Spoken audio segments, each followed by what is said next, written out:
Great rising, great being, great ending, depending on what part of time this video reaches you.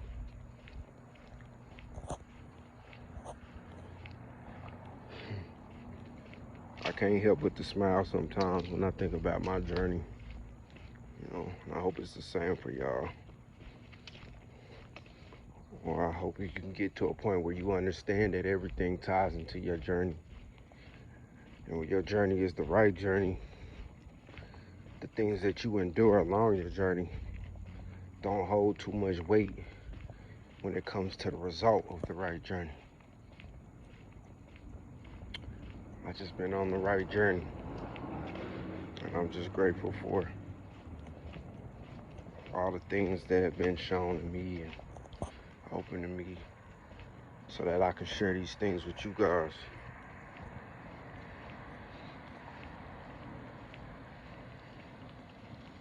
Every day I get up, I do my routine,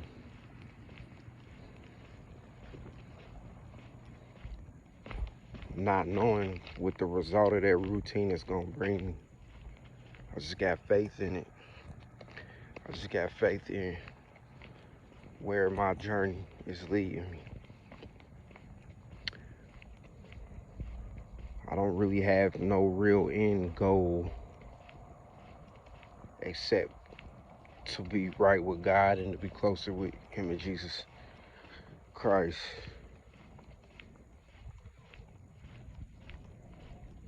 I find myself carrying this peace, a peace that I thought I knew.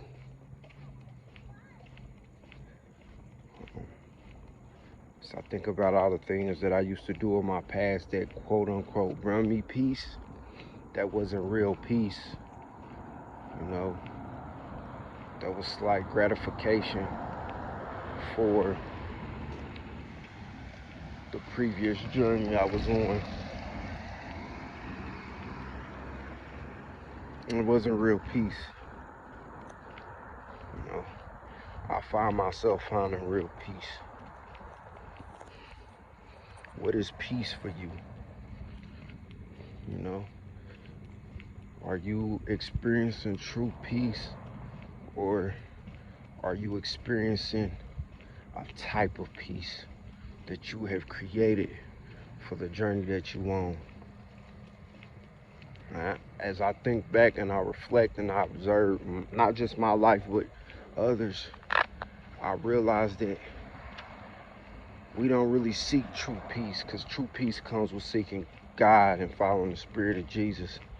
So what we do is we try to create that peace. We try to imitate true peace by attaching ourselves and connecting ourselves with things that may fit the feeling of peace. And see, peace isn't a feeling. Peace isn't a feeling, it's a state of being. So what we've done is we've tried to imitate peace and make it a feeling. That's why some of us only get to enjoy that creative peace for so long. See, when you're in a state of being of true peace, it's always there no matter what you're enduring, no matter what your journey brings you, you know? So I ask again, what kind of peace are you experiencing?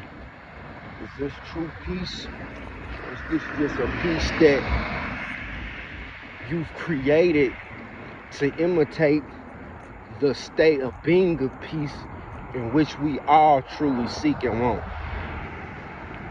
Not all the time is this our fault, but we must be accountable of the steps we take along any journey we on.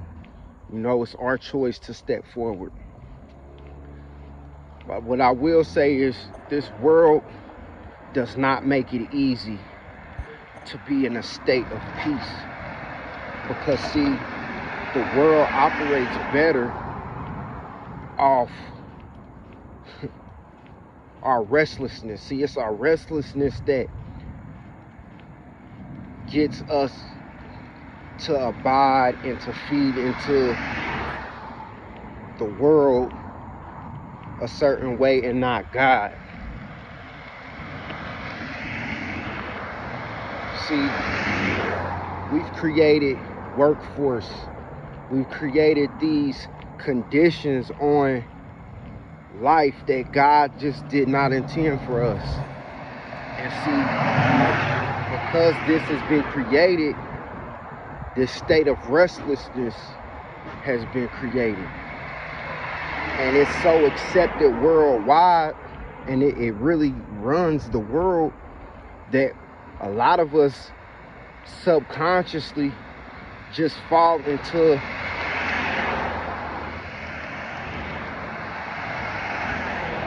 the acceptance of it. So therefore, we just operate in another world. We just operate what we feel. We operate in a state that we feel we have to survive. And we're all just trying to survive for life.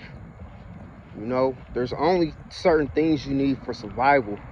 I heard Ye say this, and I have Ye in my prayers, because see, what he's trying to do, he's trying to disrupt this restlessness, the way of the world that has been created to keep us bound down in a certain energy, in a certain state of being.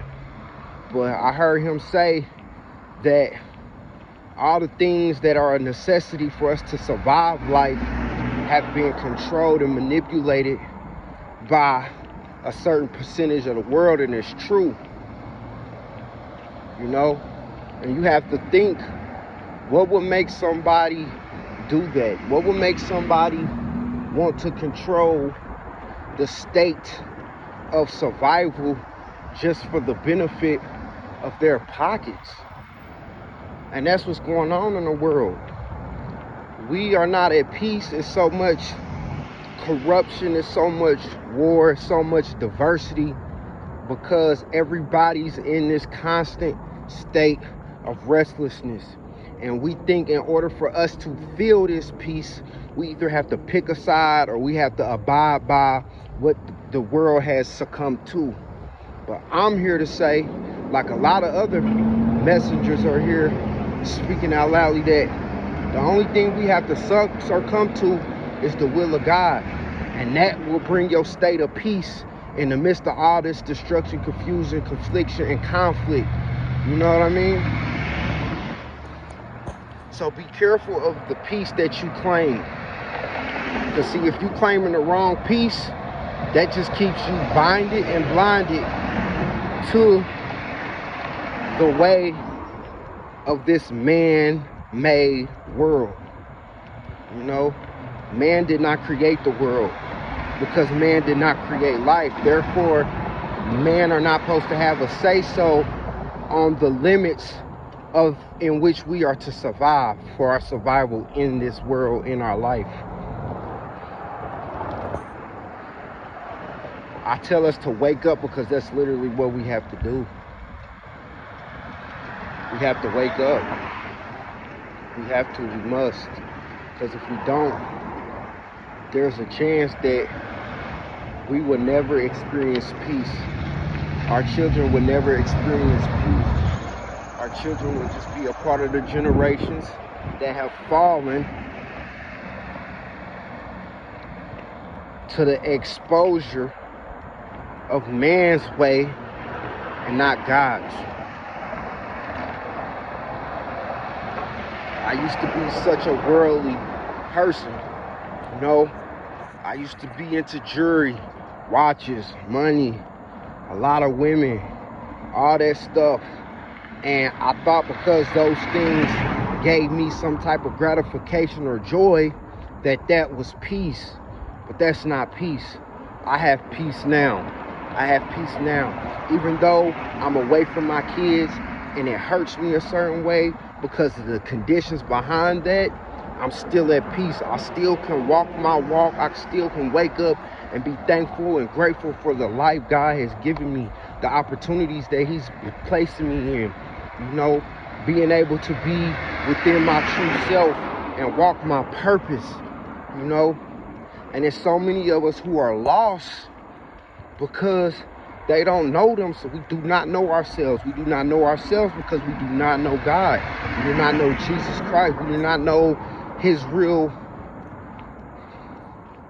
I'm going to just say his will. We just don't know his will. Now, it's nothing working with providing for your family, getting a job, and doing those things. But here's where we go wrong.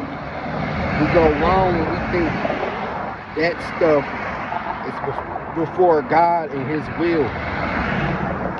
Of course, we should take care of our families. We are to provide, and we are to do our best to survive in the world that we currently have created, or the world that was created that we have accepted by man. But we are not to get lost in those ways. And that's what's happening. We've gotten lost in those ways. You know, all we do is work. Nobody takes time for their family. Nobody takes time to spend time with each other. Parents are choosing the clock over time with their kids, and instilling principles in their kids, and instilling the will of God in their kids. Our God has become money, because money has been presented to be the necessity we need to survive, because it's the universal thing in which we have to use to get the things we need for our survival in life. You know,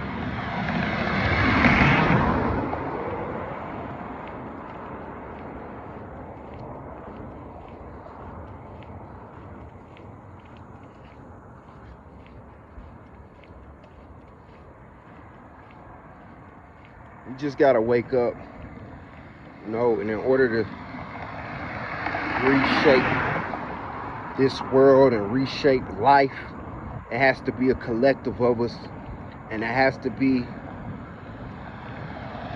a unification and an alignment with God's flow and not man's flow.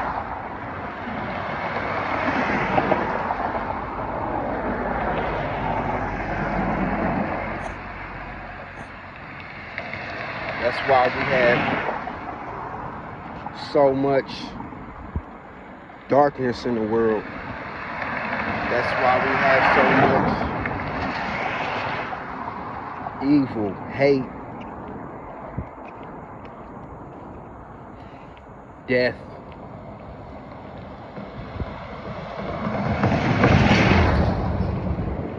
Just gotta be better. You know? It's not one person cannot do this. That's why I say I keep Ye in my prayers, because what he right now, he seems to be the face of what I'm speaking on. But Ye can't do it by himself. You know, Ye can't do this by himself. And it's more than just liking a video or sharing a video or commenting on a video on how you support him. No. You support them by following the lead. You know? You support them in putting your will in God and opening your heart, your mind, your spirit to what God is starting to do right now. Because as much as you can have fear in your heart about man's war, I fear God's war way more. And we always talking about how the brink of World War III. See, the real world war is Spirit 3 is spiritual, and you cannot deny that. Just look at what's happening. See, a lot of us are starting to get scared now. God's shaking stuff up to where you have no choice but to open your eyes, see, and experience what his will is. He's shaking this shit up. You know what I mean? And just as much as he's preparing for his side of the war, his enemy is doing the same. You know, all this confusion and distraction and deception is just to keep you from seeing the side that you on. Because see, once you know what side you on, the number game changes, you know.